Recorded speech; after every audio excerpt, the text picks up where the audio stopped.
Hi everyone, we are from Group 1, Universitas Pelita Harapan Class Strategic Global Management. In today's video, we would like to discuss about a new and exciting topic of marketing, which some of you might already familiar with. That is experience marketing. On today's explanation, we would like to emphasize on three important points that could be taken from Bernd Schmidt's experience marketing explanation. What is experience marketing?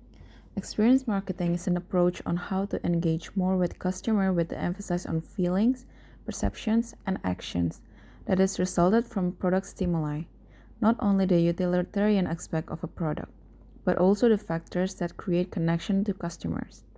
Gentile et al.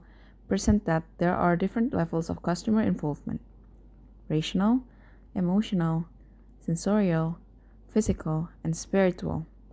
How we foster our relationship with customers to the spiritual level is the essence of experience marketing. In order to do so, these steps need to be followed. Number 1. Understanding the differences.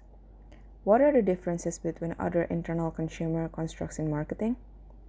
The comparison between experiential marketing and utilitarian marketing is clearly distinct.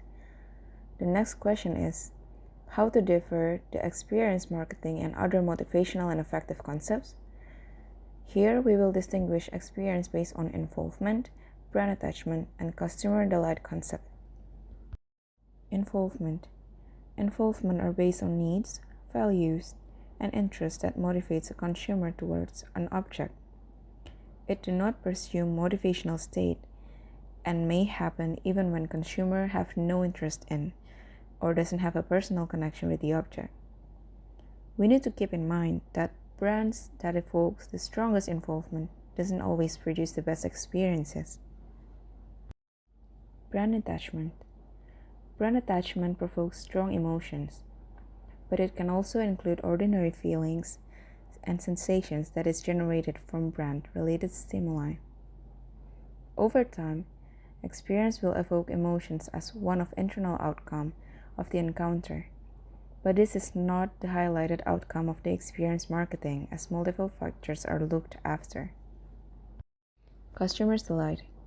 Customer's delight may come off as surprising or unexpected, although in reality, sometimes customers can expect what they are about to receive from the experience. We need to keep in mind that the outcome of the experience is not a key point that is sought after. The key point is to keep customers delightful of the whole experience of the marketing. Number 2, understanding the marketing framework. Marketing framework is a template containing instructions for the execution of your marketing plan. This framework ensures that you are delivering the right content to the right audience through the right channel at the right time to achieve your core marketing objectives. The steps including analyzing, building, and finalization with the implementation of the experience itself. Analyzing the experiential world of the customer. The research and analysis referred to as customer insight is done from a broad perspective by analyzing and researching not only the brand, but also consumption and usage patterns of the consumers and the socio-cultural context that affects consumer experiential desire and needs. Customers' insight research can include focus groups, surveys, and interviews, but is frequently supplemented by ethnographic and interpretative research techniques. In contrast to lettering technique, the analysis of the experiential world do not begin with a brand, from which one then ladder up to the personal values. Rather, the analysis begins with the socio-cultural context of the consumer, or in a B2B context with business trends, and then applies these insights into the brand. For example, the unique socio-cultural analysis may include trends such as wellness, spiritualism, or naturalism that influence consumers' lifestyle, and ultimately, perceptions of skincare and cosmetic products and the brands. This technique is referred to as funneling. Building the experience platform. Building the experience platform includes the formulation of a core experience concept that can be used as a guiding principle for subsequent implementations. The concept must resonate with consumers and be in line with the brand values and personality. An experience platform is different from a positioning statement or perceptual map. The experiential platform includes a dynamic, multisensory, and multidimensional description of the desired experience, referred to as experiential positioning, and a specification of the experiential value that the customer can expect from the product. The experiential value promise, for example, in terms of the types of experience or experience dimension discussed earlier. The experiential platform culminates in the sensory implementation theme that can be used to coordinate marketing and communication efforts. For example, the above-mentioned concepts of wellness, spirituality, and naturalness may result in a positioning platform of skin energy that provides sensory and emotional value. In communicating such positions, a company may use visual and verbal concepts, such as image of water, forest, yoga, and the like, as themes at various touchpoints. Implementing the experiences. Implementing the experiences refers to the implementation marketing in the brand experience as well as in customers' interfaces, such as store, online, call center, etc. Designing the brand experiences includes, among all things, the selection of experiential features. The experience also includes the selection of an overall look and feel in the brand visual identity, packaging, websites, and in physical environments and stores. Verbal messages using an experiential language as well as visual and communications complete the brand experience. The design of the brand experience is often outsourced. Thus, it becomes the domain of corporate identity and design firms, graphics, and interior designers, as well as media and advertising agencies.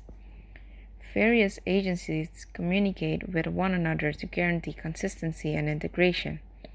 Also, more and more firms are appointing customer experience or brand experience managers who will make sure that integration across various experience touchpoints takes place. After the experience project is finished, the experience should be managed on a continuous basis. It needs to be upgraded and updated continuously. Ideally, the experience philosophy also needs to be institutionalized.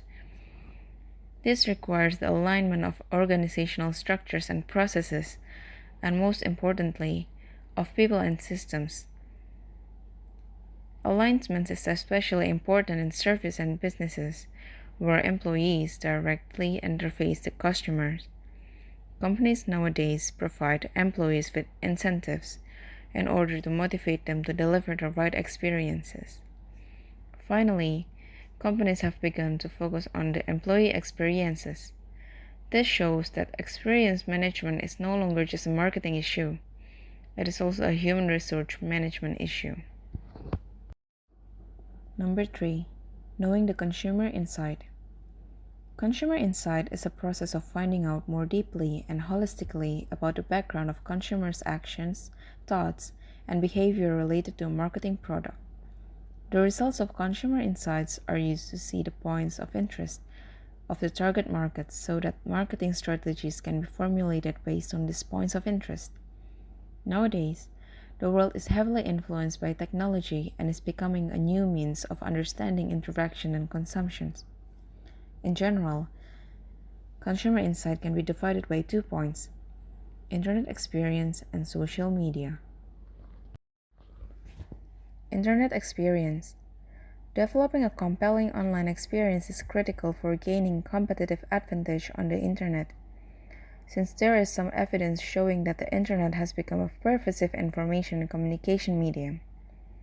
Both industry luminaries such as Jeff Bezos, founder of Amazon.com, and internet research firms such as Forrester Research have repeatedly made statements or issued popular reports that stress the importance of the online user experience.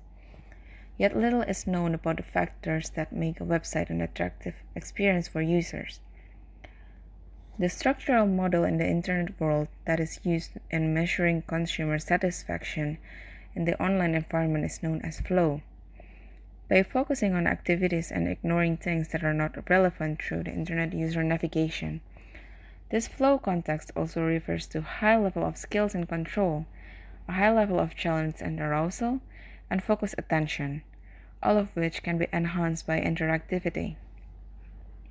The empirical model the author constructed and validated on a large sample, web-based consumer survey, provide additional insight to direct and indirect influence of flow. For example, based on the results, the challenge was positively related to focus and attention. The more the web provide a challenge and stretch a user's capabilities, the more deeply engrossed and fully concentrated the user become.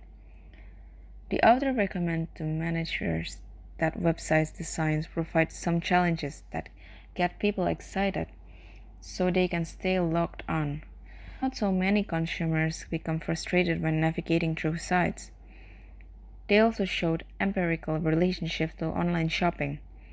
Easy ordering, easy contact, easy cancellations, easy payments, easy returns, quick delivery, and above all, customer support emerged as the key criteria of a compelling online shop experience. Social media, not only using a structural model, but also taking an interpretive consumer culture perspective through social media such as Facebook. In addition, the ethnographic method is also used. Darmody et al. Have identified 4 related themes. Number 1. The online environment presents a stage of identity construction and play in which consumers use identity to present themselves online. Number 2. Online experiences are often associated with non-physical consumption and virtual products and services, which leads to the dematerialization of growing objects and commodities. Number 3. Growing consumer relationship facilitated by the rapid increase in user-generated content. When consumers network themselves, their relationship with the brand changes. Number 4. From consumers changing as a result of social networking sites and the encounter between online and offline realities, it changes consumer self-presentation, impression management, friendship formation, and relationship management. The real purpose of consumer insights is to achieve consumer satisfaction through experience and happiness. Happiness. Happiness itself can be absolute or relative. Absolute happiness is happiness that is gained if you have money that can make you consume more than people who don't have money to buy, while relative happiness is happiness that can only be obtained if you have more things than other people. This type of happiness comes from sense of attraction to view the content. Happiness and quality of life. Experience level was significantly correlated with happiness, and importantly, perceived quality of life. Pleasurable things and activities can make us happy, even the little things. The result is consistent with psychological findings that people prefer being to having, and that time rather than money contributes to happiness. So, that's a short explanation about experience marketing that we can share with you today. We hope this could enlighten you and give you important lessons about marketing. Have a good day. Thank you for watching our video.